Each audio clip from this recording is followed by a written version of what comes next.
ஒரு தீவிர ஆஞ்சநேய பக்தர். அவருக்கு பரமபதம் விளையாட ஆசை. ஆனால் அவருடன் விளையாட யாரும் இல்லை.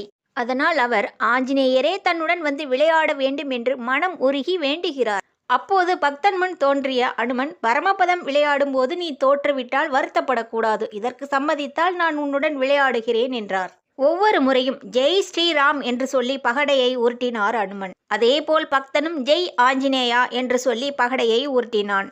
ஒவ்வொரு ஆட்டத்திலும் பக்தனே வென்றான். அனுமன் தோல்வியுற்றார்.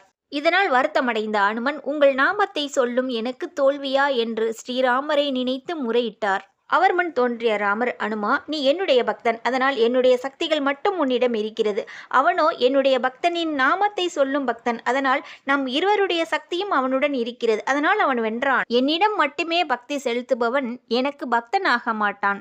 என்னிடம் பக்தி செலுத்தும் பக்தனிடம் பக்தி செலுத்துபவர் எவரோ அவரே சிறந்த ராம பக்தர் என்றார் ஸ்ரீராமர்.